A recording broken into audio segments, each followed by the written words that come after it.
În GL Smart avem o hartă inteligent care te poate ajuta să oferi cadouri în 4 moduri și să folosești un cadou Paline pentru a te alătura tuturor consiliilor din GL Smart. GL Smart îți oferă oportunitatea de a participa la 4 niveluri de cadouri: Starter, GL Classics, Speed și Ubuntu. Fiecare nivel sau categorie are 4 panouri. Utilizatorii pot să se alăture oricărui panou în orice moment. Acest lucru le permite utilizatorilor să aleagă la ce panouri doresc să participe. Utilizatorii se pot alătura oricât de multe panouri disponibile doresc. Un utilizator poate fi pe un singur panou cu un profil sau portofel la un moment dat. Când un utilizator finalizează un panou, va avea un alt panou disponibil pentru a se alătura. Un utilizator poate începe cu un profil Palina și poate progresa pe toate panourile din toate cele 4 niveluri. Aceasta este harta inteligentă, sugerată pentru a progresa prin panouri. Vei începe pe un panou Palina. Costă 15 poli pentru a te alătura. Ca legendă, vei primi 8 cadouri de 15 poli, adică 120 poli. Folosește-ți primele 4 cadouri pentru a te alătura Hui. Hui costă 50 de poli pentru a te alătura și vei avea 60 de poli din primele tale 4 cadouri. Asta înseamnă că păstrezi 10 poli. Ai 60 de poli din cadourile tale 5, 6, 7 și 8, ceea ce înseamnă că ai 70 de poli disponibili după ce te alături la Hui. Folosește 15 poli pentru a te alătura unei alte plăci Palina, lăsându-te cu 50 și 5 poli disponibili și vom pune asta sub imagine în scrisul turcoaz. Acum ești pe Hui, te alături pentru 50 de poli. Ca legendă, vei primi 8 cadouri de 50 de poli, ceea ce înseamnă 400 de poli în total. Vei folosi 2 dintre acele cadouri pentru a te alătura la Ohia. Ohia costă 100 de poli pentru a te alătura. Asta înseamnă că îți păstrezi cadourile 3, 4, 5, 6, 7 și 8. 6 cadouri în total, ceea ce înseamnă 300 de poli disponibile pentru tine. Folosește 50 poli pentru a te alătura unui alt board Hui. Asta îți lasă 250 poli. Să adăugăm asta la scrisul albastru. Acum avem Ohia. Te-ai alăturat Ohia pentru 100 poli. Ca legendă, vei primi 8 cadouri de 100 poli, ceea ce înseamnă 800 poli în total. Folosește 2 dintre acele cadouri pentru a te alătura Ohana. Ohana costă 200 poli pentru a te alătura. Vei păstra cadourile tale 3, 4, 5, 6, 7 și 8. 6 cadouri, ceea ce îți oferă 600 poli disponibili. O folosește 100 poli pentru a te alătura unui alt board Ohia. Acum ai 500 poli disponibili. Să punem acei bani în scrisul albastru. Acum Ohana este 200 poli pentru a te alătura. Ca legendă, vei primi 8 cadouri de 200 poli, ceea ce înseamnă 1600 poli. 1600 poli. Folosește 3 cadouri și alătură-te bronz. Bronz costă 450 poli pentru a te alătura.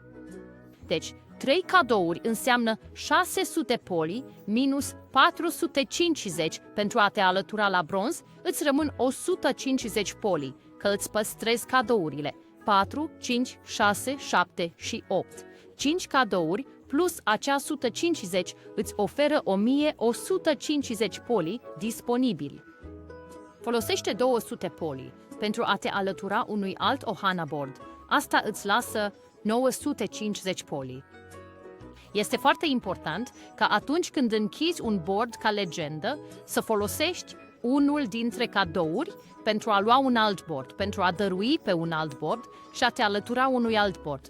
Nu există cicluri perpetue în GL Smart, dar putem crea propriul nostru ciclu perpetu, alăturându-ne unui alt board când completăm un board ca legendă. Acum să ne uităm la scrisul albastru. Ai primit cadouri și acum ai 55 de poli de la Palina, 250 de poli de la Hui, 500 de poli de la Ohia și 950 de poli de la Ohana. Asta înseamnă un total de 1755 de poli. Folosește acest lucru pentru a te alătura tablelor Speed și Ubuntu. Te poți alătura unei table Speed și unei table Ubuntu, ceea ce înseamnă 200 poli. De asemenea, poți folosi fondurile disponibile pentru a te alătura mai multor table de start, deoarece întregul proces se va repeta. Acum vom progresa prin panourile GL Classics. Te-ai alăturat deja la bronz pentru 450 poli. Ca legendă, vei primi 8 cadouri de 400 poli, ceea ce înseamnă 3600 poli. Vei folosi 4 cadouri pentru a te alătura la Silver. 4 cadouri înseamnă 1800 poli, dar ai nevoie de 2000 poli pentru a te alătura la Silver. Împrumută 200 poli din al 5-lea cadou. Vei păstra cadourile 5, 6, 7 și 8. Ai folosit 200 poli din acestea, deci îți rămân 1600 poli disponibile după ce te-ai alăturat Silver. Folosește 450, un cadou, pentru a te alătura unui alt panou de bronz, lăsându-te cu 1150 poli. Să scriem asta cu scris violet de data aceasta. Acum ești pe argint, te-ai alăturat cu 2000 poli. Ca legendă, vei primi 8 cadouri de 2000 poli. Aceasta îți oferă 16.000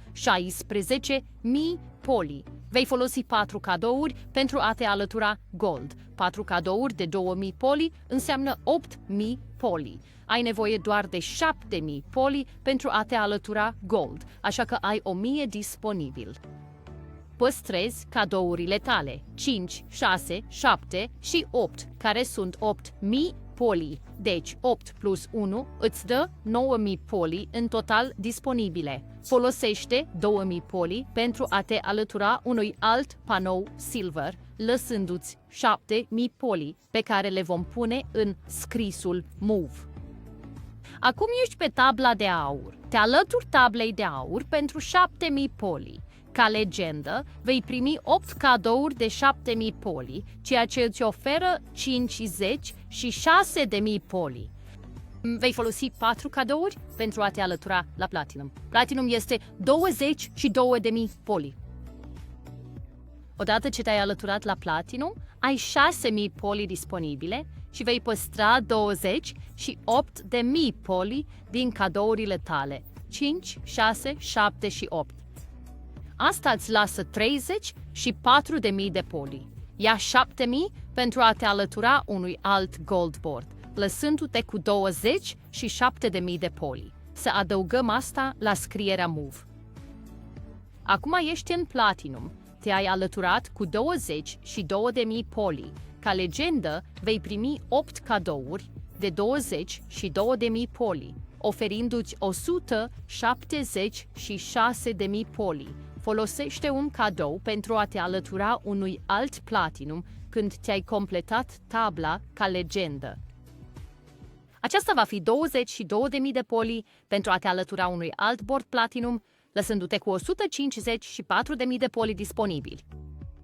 Așadar, acum ai fonduri disponibile, 1150 poli din bronz, 7.000 din argint, 27.000 din aur și 150 și 4.000 din platină, oferindu-ți un total de 189.150 poli. Acest lucru poate fi folosit pentru a te alătura mai multor tablouri Starter, Speed și Ubuntu. Te poți alătura tuturor tablourilor mari și poți juca așa cum dorești, alăturându-te acelor tablouri cu un singur portofel.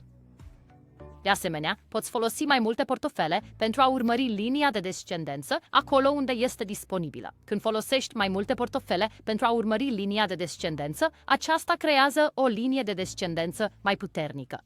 Și așa, un Palina board pentru 15 poli care este mai puțin de $3, poate fi harta inteligentă pentru călătoria ta de la Starter la Platinum, la Speed, la Ubuntu și toate clasicele. Să ai un timp minunat în GL Smart. Dăruire fericită!